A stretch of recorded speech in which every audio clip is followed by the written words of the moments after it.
A look at new platforms in sports reporting next on Carpe Diem.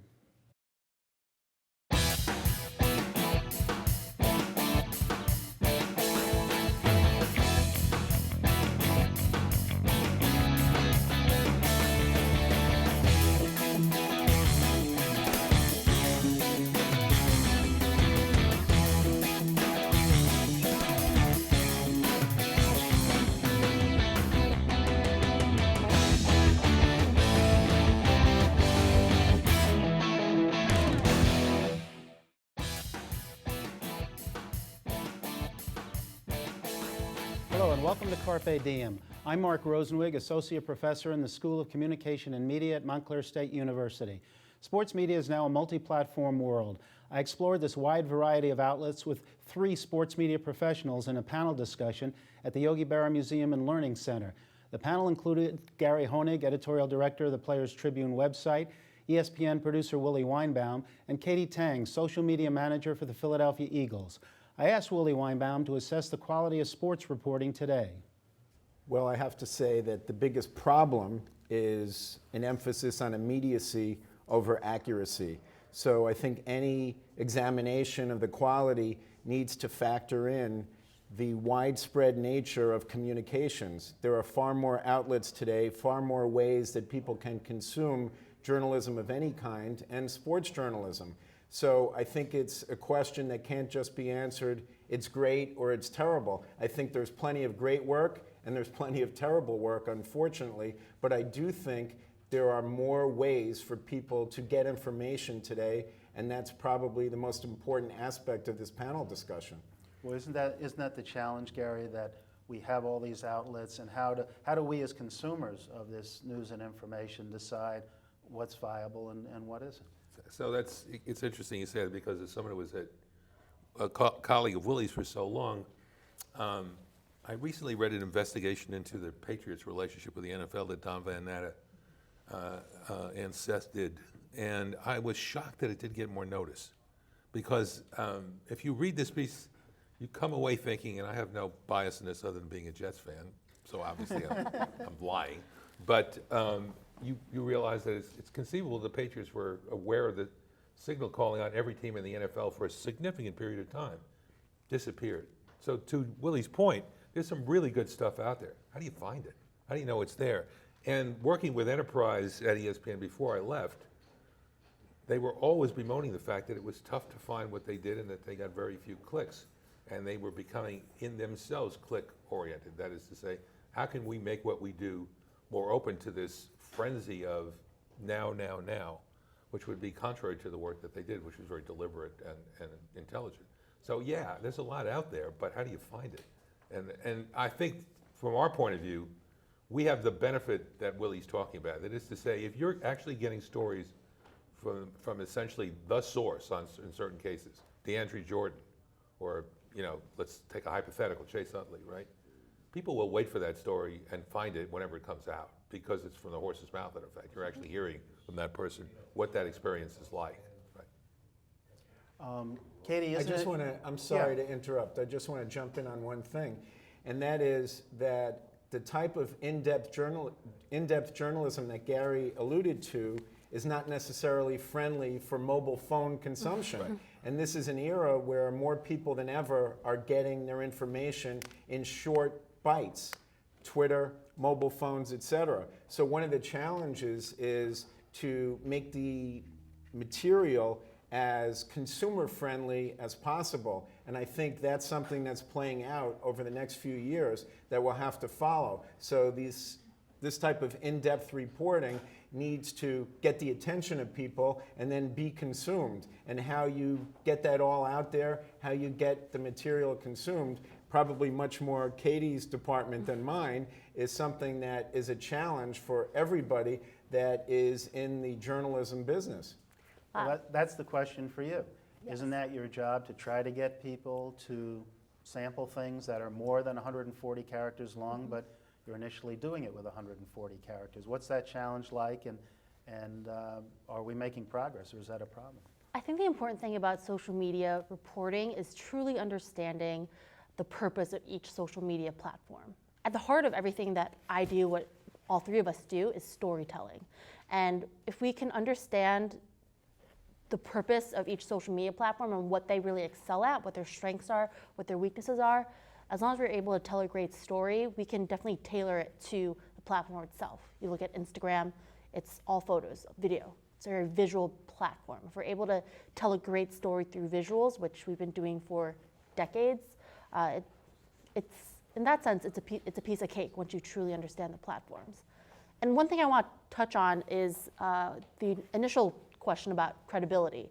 And being on the team side of things, we're the ultimate source, like Gary said. And so one of our mantras at the Eagles is, we get scoops, we get a lot of insight ahead of time, but we want to be right rather than first. If I'm going to put something out on Twitter or Facebook for Eagles fans to consume, I have to make sure it's 100% accurate, or else the team, the brand, is seen as less valuable. So that's always at the front of my mind whenever I'm putting anything out on social media is, does this 100% reflect the Philadelphia Eagles and the messages we're trying to convey? What if you're in a situation where you have a piece of information and it's confirmed, but it may not be in the team's best interest to have it disseminated? How do you handle that? What are your guidelines? That's a tricky situation today, right? Definitely. I think what I do, though, is I'm the voice of the Philadelphia Eagles on social media, on digital. And so if there's something that, we want to get out there, I'm there to make sure it's disseminated properly. If there's something that we're trying to not sweep under the rug, but, maybe it's not a storyline we want to approach, that's something that we work on as well. So is it correct to say you're both a journalist and a marketer? Do you combine the two? And if so, what are the challenges of that? And how do you approach it and handle it successfully? What's the prototype that our students and our audience should know about? Sure. When I look at the content that I put out on Eagle social media, I like to think of it as infotainment. I want to get information out there, but I want to make sure it's done in a way that that really resonates with our fans. I can say that we signed a player and leave it just at that. But what we want to do at the Eagles and as a fan base is really welcome him to the team. So whenever we push out information, we want to make sure it's done in a way that fans can connect with it and celebrate the news that we're putting out there. I think a couple of things in response to your question in defense of what Katie does. I think we're all in the business of marketing to readers, and we've been kidding ourselves, I think, for a long time that that's not the case. And we all face credibility issues. In Willie's case, it's slightly different. As Willie has no credibility issues, and I know that from Better than inside. having no credibility. But you know how ESPN has been accused of being in Goodell's lap. And certainly I've experienced pressure on stories I've done while I was there. Didn't mean we didn't publish them. And there are suspicions about what we do as being... Well, we'll get into that. Yeah, I'm sure you will. But the truth is that when we talk to athletes about doing their stories, what we're telling them, and I think to some degree that's probably true of you too, if there is a problem, and I'm not talking about a problem at the level of Aaron Hernandez, there's a problem, we think candor and honesty is the best thing for you. To be a human being and talk about it, particularly in front of a camera, is a lot better than saying nothing or manufacturing a message that is patently false or looks packaged. And that's a difference for us. It's a difference maker for us. Well, isn't that what the Players Tribune is really all about? Yes. Can you give everybody like a quick Sure. primer on what it's about so sure. they know? I was approached about this. I was actually working on Derek's book publishing line and asked about whether this could be done. And frankly, it's been done forever. Everybody knows about As Told Two Stories. People have ghostwritten books for athletes going back to the 20s and even further back. We did a lot of it at ESPN the magazine. We had anonymous athletes do a column for us called Player X. For 3 months, they would write a commentary about what was going on in sports. At that point, I was an executive, no longer the editor, and I didn't even want to know who they were. I wanted it to be as private as possible. So it's not a mystery. First persons are not a mystery. I said, you can do it, you can do it well. But the point is, even though the athletes have the last say, to be honest, so do reporters when they put their bylines on stories, we make it clear that you're the one that suffers if your message looks false or if it looks like you're hiding something. we ask for candor. We have the option of not publishing or actually putting something up. Has it happened a lot? Not a lot. But we do warn the athletes that we'll get the clicks either way. But if you go up there and you look like you're a phony, it's going to be on you. And that's a difference maker for us. Have you ever looked at one of these pieces and said, well, this really wasn't written by him or even dictated by him, it was written by their public relations representative? And is that a concern? I think that hasn't been a problem as much as we just had an interesting experience with Matt Duffy, who is a player for the Giants, a sort of stealth Rookie of the Year guy. You knew he wasn't going to win, but whatever. We'd actually asked Tim Hudson if he was interested in working for us because he's retiring, and obviously he's someone who knows a lot about baseball and pitching. And Tim said, no, but you should do a piece on Matt. And we were thinking about doing some kind of player on my team you don't know about thing, when all of a sudden this piece comes over the transfer from Matt. And it's really good. And not that we didn't edit it, but it was really good. I won't get into it. And he's no social following, by the way, which is what makes this interesting. The piece took off. I mean, the Giants got behind it, but the piece took off. Did about 150,000 first time out. Turns out his dad is an amateur photographer. Put up a bunch of pictures of Matt. That did really well. The beat reporter for the San Francisco Chronicle, and full disclosure, I'm a Giant fan, so I read this guy all the time, wrote in and said, I know this woman who used to work at the Chronicle helped him with this piece. What am I supposed to do with that? If Willie writes a piece for me, and his wife is an editor, right? And this is not an infrequent thing in our profession, and helps him with the piece. It's not like Willie calls me and says, well, I know you're putting my byline on this, but actually I had professional help on the story. I don't know what to say about that. The story was good. It's on Matt to say I got help from this person and ask us to do that.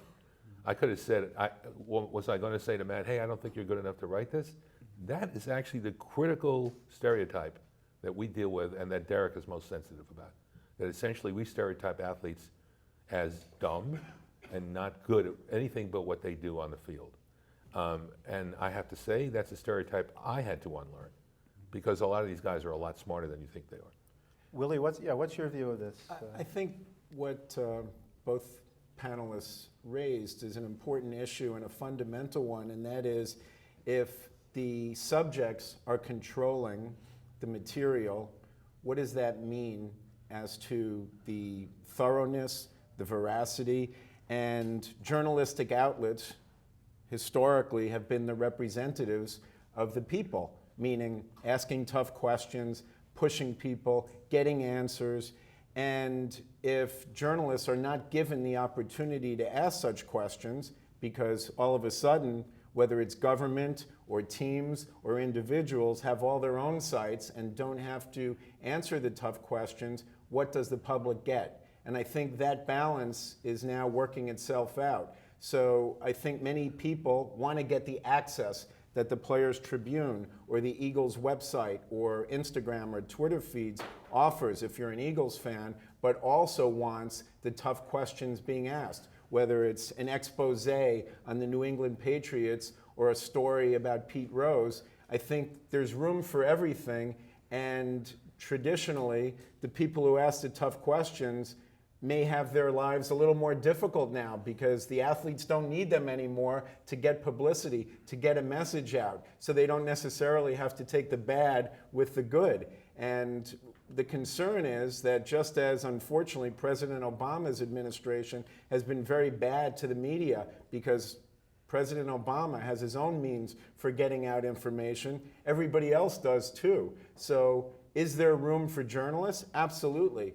But how to get the opportunity to ask questions when the locker room may be closed after a game because, well, the players may have access to the Eagles feeds or their own feeds.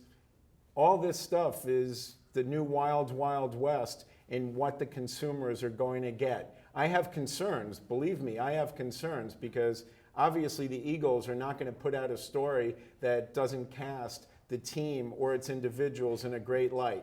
And the Players Tribune, while it wants to do storytelling and have honest accounts, isn't necessarily going to pursue stories or pursue accounts that don't put the person in a good light.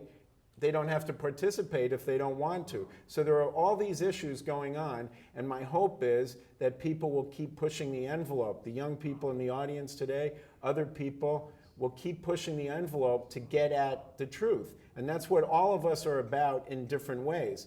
Some of it may be not as many truths, but I would never say that Gary's site or Katie's sites, that they want to put out anything inaccurate, but maybe they don't want to do the whole story. People might say the same thing about ESPN. I do know that just as with any news outlet, there are decisions that need to be made about what stories to pursue. Sometimes they're hard-hitting, sometimes they're soft. When Gary was at ESPN, the magazine, there were a hell of a lot of stories that pushed the envelope and others that were more, well, access is what we want rather than necessarily the controversial aspects. There's room for all of it, and that's the good thing. The material is infinite, and there are more ways to get it than ever before. It's not like the old days where you only had newspapers, and if the advertising didn't support the number of pages, a lot of things would get killed. Now you'd like to think that there's room for everything. I think it's a complicated problem, and I completely, first of all, we would say, and I have said and done this in front of APSE on 2 occasions, that we're not there to do the stories that you do and that we don't want to stand in the way of doing those stories. The argument there were 2 arguments I would have with what you're saying. One that's just about the general tenor of things, and one specifically about what we do. We're not covering government. The private lives of athletes, insofar it doesn't affect their play on the field, kind of isn't our business. People want to know it, don't get me wrong, but I don't get it. There's a quality of journalism right now that has taken us to the bottom, and it's put the player in a position where he just doesn't want to talk. And I've become sensitive. I'm going to give a very specific example that happened in the last couple of days because you get sensitized to this. And admittedly, I'm coming from a biased point of view at this point. But Clayton Kershaw was talking about the Utley situation, and he said he thought that nobody who didn't play those positions, that is shortstop and second base, should really make a judgment about what happened out there. Now, he wasn't saying that nobody in the media world should have an opinion about that. He was simply saying other players should pretty much shut up about this. Shortstop wants to say something, or second baseman wants to say. You can argue with that point of view. And we should say, just for everybody's benefit, we're talking about Chase Utley crashing into Yeah, Ruben we're talking about Tejada, Chase the Utley's Mets, slide. controversial slide, Right. broken leg, etc. I'm sorry. And he was suspended after, and the suspension's on appeal, Right. which is another layer Yeah. to the story because the umpire's ruling was after the fact contradicted by the heads Right. of And the would the issue story have with been different baseball. if he had slid into Pete Rose or Buddy Harrelson and they had gotten up from old school and could have beaten the heck out The of Pete him? Rose question is a separate one, and Yeah. I'll get to that in a minute. But I would say, I read an entire column written by somebody, I'm not going to name him, that took him to task. The only reason I saw it was he mentioned the Tribune in his column in passing for saying that and how idiotic it was to say that because, would you really exclude the entire media from commenting on that? Huh? This is the kind of out-of-context nonsense that these guys deal with all the time. And it's minor. I don't think Clayton gave a damn. But it happens all the time. And for me, my job at this point is to say, if you have a narrative, and I'm not talking about Alex Rodriguez, although God knows we thought he'd be honest, we would have taken him. If you have a narrative about yourself, if you're a young athlete, don't go out there and get bombarded by questions and not know how to answer. Try to assemble an idea of who you are and tell everybody. If we then become a sort of personal Wikipedia for the sports world and a source for you to work from, I'm good with that. I'm happy with that. I think that getting people out there who are exposed suddenly to this barrage of media and find themselves saying something impulsively or being taken out of context, it's a shock. And they don't know how to deal with it. Well, Katie, how much media training do the Eagles players get, as far as you know? I mean, are they schooled in this? I assume you have different levels of expertise that you deal with, right? Sure. We have a fantastic media relations team at the Philadelphia Eagles, and we don't try to train our players or tell them what to say. We just like to explain to them that the Philadelphia sports media, they have a reputation for asking tough questions and wanting the full story and wanting the truth. And so we try to provide context when possible. And to your point about access, Willie, is that the NFL and in sports, it's just like any other beat, government, economics, anything. Reporters have to develop relationships with their sources.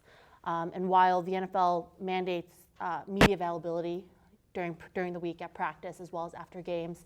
It is important for reporters and our players to develop their own relationships. So if a player, for example, Connor Barwin, he has an amazing story. He has tremendous efforts in the community. If he wants to take that to the national level, the Philadelphia Eagles and our publications and our social media can expose him to Eagles fans. But if he wants to take it to the national level, he'll work with ESPN. He'll work with them on their E60 feature that premiered last night, because these external media can offer an audience to a whole new readership. I have a question for Gary, Oh, go actually. ahead. And that is... And I have a question for you, so we can go to All right. All right, and I'll just We take a nap. journalists It's ask okay. questions. No, that's great. But how would you have looked upon a Players Tribune effort 15 years ago? And how would your view from then be different from your view today? Well, that's a good question, and I think I would, like everyone else, the natural response to something like that is defensive and territorial, period, in any profession. And I think that's something you have to guard against. Putting that aside for the moment, some of what I came to ESPN with was a sense of humanizing people. My focus when we did steroids investigations together was not on who did it, because my presumption was that a lot of people were doing it, but who knew, and why was it a phenomenon that was league-wide? And why did people look the other way, including ourselves, by the way? What was the sort of hagiography behind baseball that made us want to believe in this sort of, pardon the expression, story of McGuire and Sosa? Because God knows, that was our first year. We blew up that story, right? And so for me, the idea that people are human beings and are allowed mistakes, particularly when they're young. Some of what I used to tell the reporters at ESPN, writers, and maybe Lindsay's in the audience, so maybe she's heard this before, is that the players are not a whole lot different from you. They're in their 20s. There are three huge differences. They make a huge amount of money, much more than you do, right? They have a lot of spare time on their hands, right? And their jobs are very high pressure jobs. So let me ask you, in your 20s, are you prone to mistakes under those circumstances? Would you do stupid things every once in a while? I used to say, at least to the young interns, don't come in here and tell me somebody smoked a joint in front of you if you're going home and doing the same thing at night, because that's bull. I don't want to hear that. You got to go out there and tell me you found something that really means something. Show me some reporting here.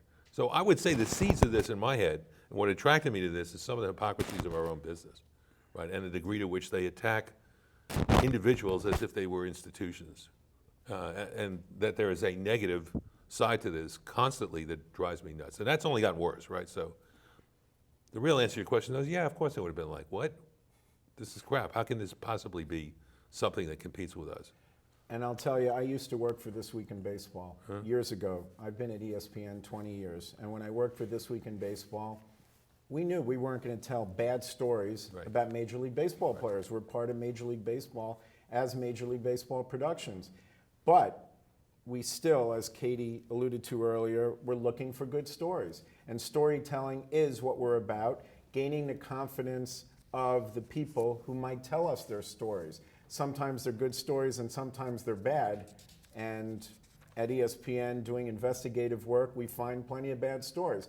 But the bottom line is we're telling stories about people. And you develop relationships, you try to find important stories, and you pursue truth.